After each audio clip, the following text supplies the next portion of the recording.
Guys, Anda bersama saya Bang Bill di Offside Podcast. Kali ini saya kedatangan tamu narasumber yang kece, keren, kiai muda, miliknya Badan Pengawas Pemilihan Umum Bawaslu Kota Samarinda, Komisioner Bawaslu Samarinda, Caimin, Kang Muhaimin. Sehat, Kang? Alhamdulillah sehat. Assalamualaikum warahmatullahi wabarakatuh. Waalaikumsalam warahmatullahi wabarakatuh. Jadi ternyata nama Caimin itu bukan miliknya peserta pemilu saja. Penyelenggara pemilu ada pemilu juga ada namanya Caimin. Dari Samarinda dan saya dari Manado, kami ketemu di Bali. Kebetulan ada kegiatan Bawaslu. Saya mau nanya, antum ini kiai ngapain ngurusi Bawaslu? Nah, coba jelasin dulu. Sekarang itu, Bib, Ya. kiai itu harus turun gunung. Harus turun gunung. Karena memang dari mulai Rasulullah sendiri itu Ya. urusan agama itu tidak bisa dinafikan harus bersinergi dengan urusan dunia. Keren. Bawaslu ini kan termasuk penyelenggara yang mengurus terkait dengan dunia, Ya. tatanan kepemerintahan kita. Betul sekali. Karena melalui demokrasi. Makanya saya turun ke badan penyelenggara ini.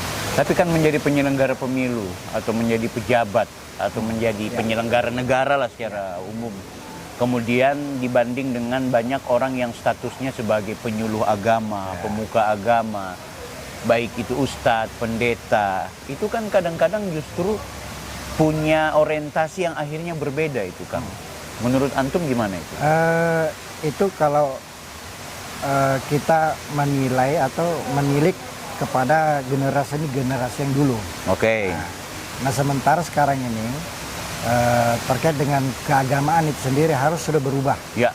Harus sudah berubah. Ada tafsir progresif ya. Progresif. Wah, keren. Jadi kecenderungan untuk sekarang ini harus dikolaborasikan. Mantap. Harus dikolaborasikan antara agama dan urusan dunia. Oke. Sehingga terciptanya dunia yang damai, aman, sejahtera itu bisa lebih cepat. Wah. Ini kiai kalau ngomong memang nasihat banget. harus gitu. Antum sebelumnya apa aktivitas sebelum menjadi penyelenggara pemilu? Saya aktivitas sebelum penyelenggara pemilu itu di bidang bisnis. Oke, apa bisnis yang dikelola waktu itu? Ada dagang merica lada. Oh.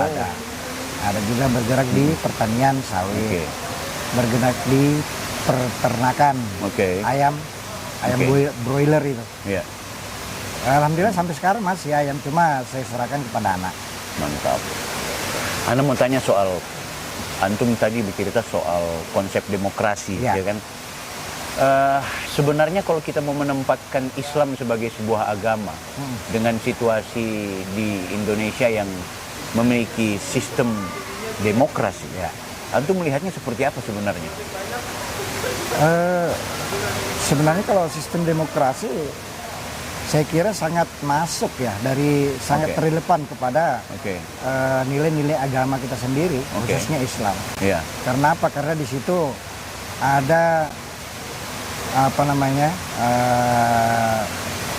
pemaknaan atau pemahaman terkait dengan Islam, khususnya di Ahlus Sunnah wal Jamaah sendiri adalah wasatiyah. Nah, wasatiyah yang dimaksud ini adalah soal dengan pemikiran yang tidak terlalu keras dalam hal ini dan juga tidak terlalu lemah, artinya di tengah-tengah.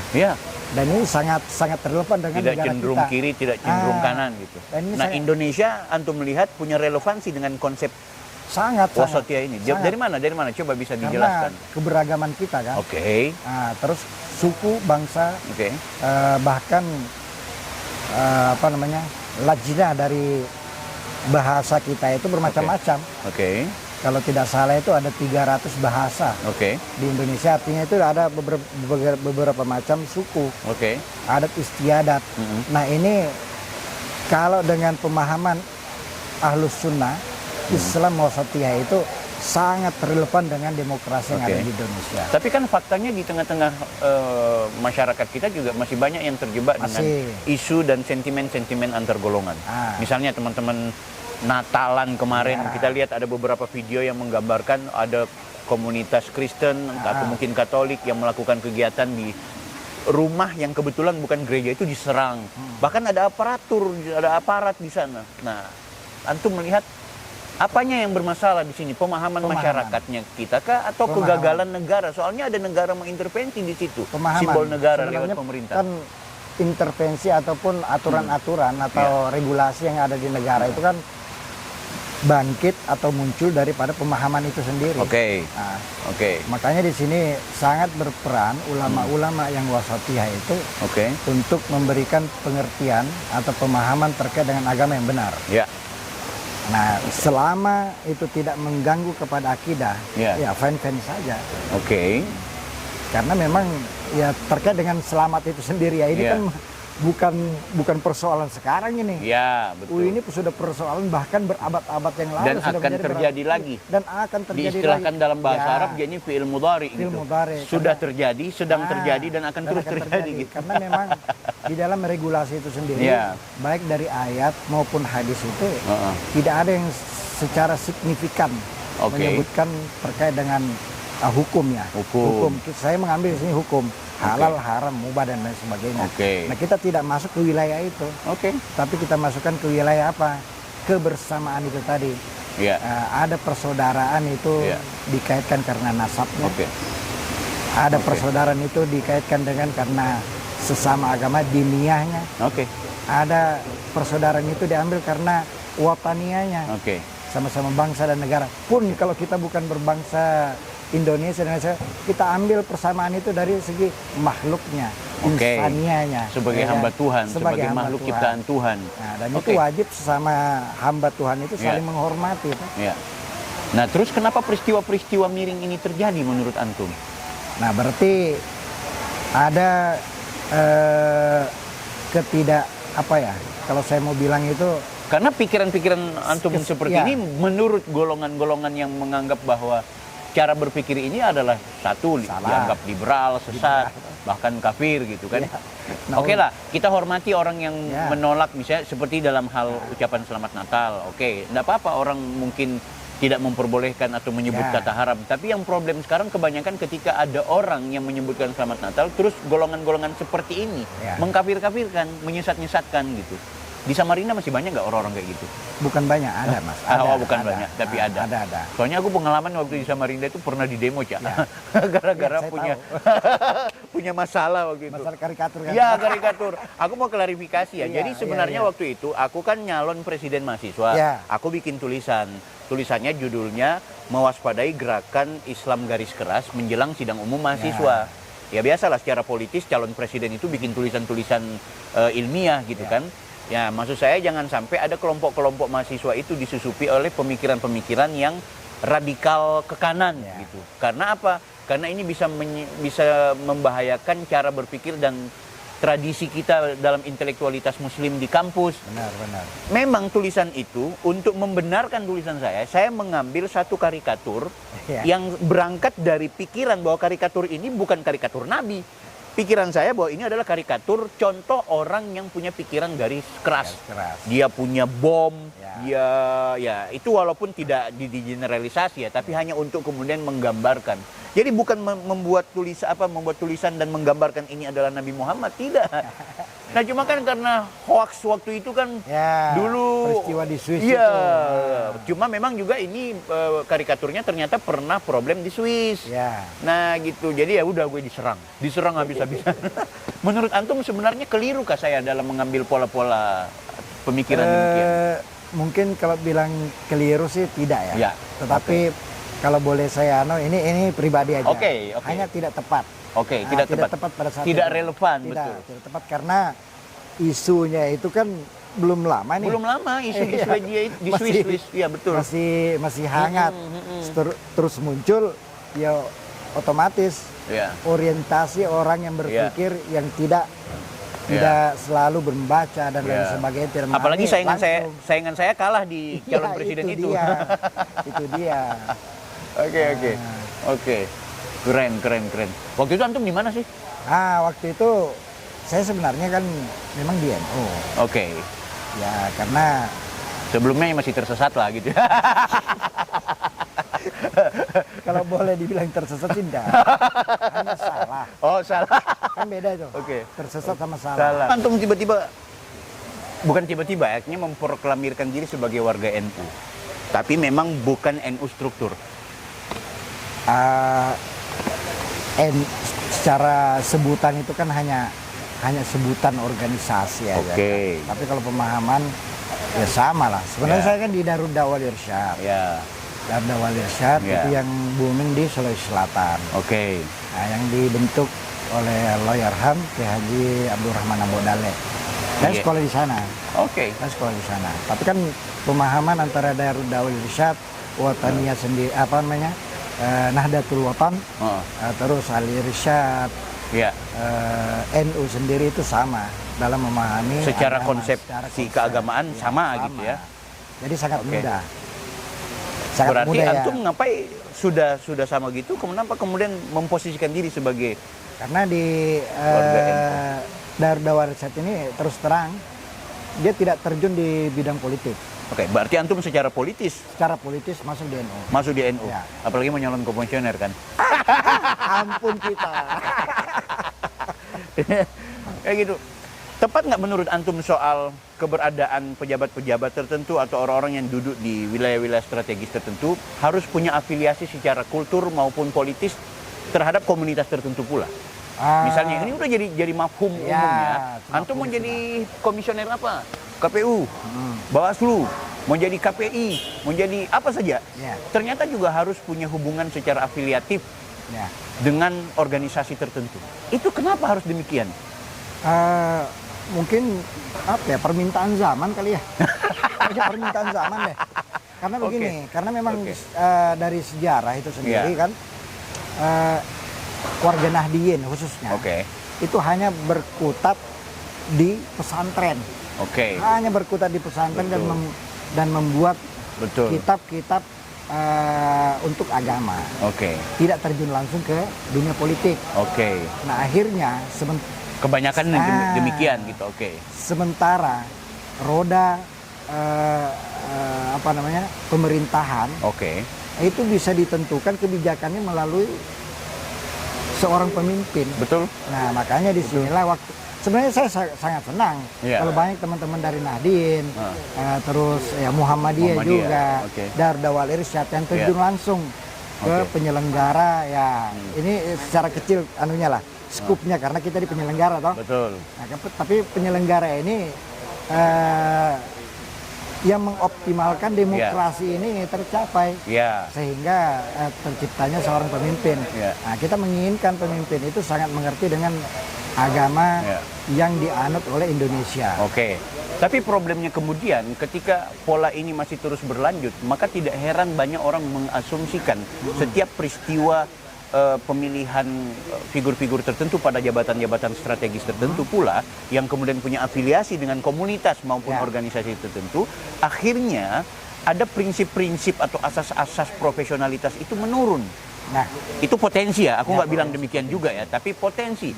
Misalnya begini, kita sesama warga Nahdliyin, antum sebagai peserta pemilu, ana sebagai penyelenggara pemilu. Bisa saja karena kita punya hubungan emosional, akhirnya apa yang menjadi kebutuhan secara politis yang mungkin bisa saja melanggar aturan yang dituntut oleh antum kepada saya, itu berpotensi saya bernegosiasi. Atau apakah ini juga tergantung pribadi, individu, atau sistem juga bisa mengganggu? Bagaimana cara menanggapi atau cara menyikapi situasi seperti ini? Ya kalau proses itu mungkin bisa saja. Tapi kalau sudah masuk dalam suatu komunitas yaitu di badan penyelenggara, otomatis kita harus mengikuti regulasi yang ada. Nggak pandang bulu ya. Makanya di situ juga kan teman-teman di Nahdliyin sendiri khususnya itu ya kalau antum sudah di badan penyelenggara ya sudah jalan sesuai dengan aturan yang ada. Pertemanan kita sebelumnya itu, ya lain beda. Konteksnya. Tapi konteksnya dalam silaturahim itu tetap. Kita punya contoh seperti Nabi misalnya ketika dia mengatakan bahwa ketika anaknya sendiri dianggap pernah melakukan sesuatu yang tidak baik, mencuri misalnya, hukum itu tidak akan pernah tumpul, kan itu. Artinya Nabi sebenarnya memberikan teladan juga kepada kita semua. Termasuk orang-orang jangan berprasangka buruk terhadap hari ini siapa yang punya jabatan strategis tertentu, jangankan teman seperjuangan dalam komunitas. keluarganya sekalipun ketika punya masalah pasti kita akan lakukan tindakannya apa. Tapi Cak begini, 2022 ini Mosi tak percaya dan isu tentang penyelenggara pemilu yang dianggap tidak berintegritas sedang ramai. Ini di mana nih, khususnya di mana nih? Penyelenggara pemilu. Penyelenggara pemilu ada 3. Ada 3. Kebetulan lagi diributin soal verifikasi partai politik. Yang antum melihat bahwa ada sesuatu yang konon tidak sesuai dilakukan oleh KPU, dan yang kedua Bawaslu-nya tidak punya kemampuan mengawasi secara komprehensif. Sebenarnya cara menanggapi isu ini seperti apa? Ini sebenarnya kan isu-isu klasik nih. Sebelum menjadi badan, waktu masih zaman Panos itu sering begitu. Karena memang memposisikan diri. Ada juga yang benar, ada juga yang memang cuma sekedar isu. Misalnya seperti KPU memposisikan dirinya sebagai penyelenggara pemilu. Nah, sebentar Panos ini dipandang sebelah mata. Nah, setelah menjadi badan, memang seharusnya terkait dengan verifikasi kemarin, terkait verifikasi partai politik, sebenarnya ini harusnya selesai di pusat. Betul. Harusnya selesai di pusat. Karena memang dalam PKPU 4 itu urusan Verpak itu urusannya KPU RI kan, dalam hal berita acara nasionalnya yang kemudian teknisnya juga. Termasuk kita Bawaslu Kabupaten Kota ternyata dalam PKPU 4 saya baca itu tidak mendapatkan salinan berita acara dari KPU Kota gitu. Termasuk jadi, LO juga. Makanya kesulitan untuk melakukan pengawasan. Betul. Karena objek yang mau kita awasi ini tertutup. Yang kita awasi itu cuma aktivitas verifikasinya, prosesnya. Betul. Namun hasil yang apa semua itu tidak bisa kita. Maka ini satu langkah. Ini kan kemarin kita dengar nih di acara evaluasi P2H ini di Bali. Itu kan kemarin kita sudah dengar dari Pak Ketua sendiri bahwa DP4 itu kita terima. Nah, di sini artinya ada koordinasi yang memang harus dilakukan oleh Bawaslu Pusat sendiri untuk memudahkan dan melancarkan teman-teman di daerah untuk melakukan pengawasan secara komprehensif. Nah, seperti DPT ini kita dikasih DP4 oleh Mendagri dan lain-lain sebagainya. Itu saya yakin pengawasan kita pasti akan maksimal di situ. Jadi ketika regulasi tidak menutup ruang kepada Bawaslu, saya yakin kita akan maksimal. Ingat nggak di tahun 2019 ada namanya daftar pemilih tetap DPT HP 1, DPT HP 2. Itu karena banyaknya Bawaslu melakukan. Tidak pernah terjadi di Indonesia itu. Baru 2019. Betul. Yang ada itu DPHP. Bukan DPT HP. Iya, betul. Antum rencana mau nyalon lagi di Bawaslu provinsi? Provinsi ya? Provinsi siapa? Amin. Antum? Enggak. Kali aja gitu kan. Dengan modal sebagai warga Nahdlatul Ulama, pernah sebagai anggota Bawaslu Samarinda. Siapa tahu mau bantu Mas Galeh. Nah, kita support Mas Galehnya dari bawah. Oh, dari bawah. Artinya masih tetap bertahan di Bawaslu Samarinda. Insya Allah. Nyalon lagi. Gitu. Kalau dikasih amanah. Kasih amanah. Siapa yang kasih amanah kira-kira? Ya pasti. Ya Allah lah melalui Allah yang paling bernama melalui komisioner Bawaslu RI dan provinsi kan gitu. Betul. Oke, Cak, nggak terpikir untuk menjadi peserta pemilu? Dulu. Ya. Dulu. Siapa tahu sekarang antum 2024 ini mau istirahat jadi penyelenggara pemilu, gue mau nyalek aja. Kalau untuk nyalek aku enggak ada. Kenapa? Antum kan banyak jamaah di Samarinda itu. Gimana ya? Banyak junior. Sepertinya. Tapi hasrat ada? Masalahan itu kan terkait hasrat tuh. Enggak ada hasrat. Kenapa enggak ada hasrat? Padahal kalau mau berperan secara komprehensif dan totalitas itu harusnya di DPR. Kenapa? Antum kan bilang mengurusi dunia juga penting. Wabtaghi fima ataqallahu ad-daral akhirah. Wala tansa nasibaka. Jangan lupa nasib. Wala tansa nasibaka minad dunya kan. Kira-kira apa itu? Cuma saya masuk di situnya dari segi penyelenggaranya. Artinya. Tapi kan nggak efektif. Penyelenggara pemilu dibatasi juga. Cuma menjadi robot undang-undang. Kenapa nggak membuat undang-undang lewat jadi anggota DPR? Sebenarnya dalam pikiran sih, cuma belum untuk sampai saat ini belum ada hasrat. Cak Imin dengan segala pikirannya. Saya Bang Bil. Assalamualaikum warahmatullahi wabarakatuh. Waalaikumsalam warahmatullahi wabarakatuh.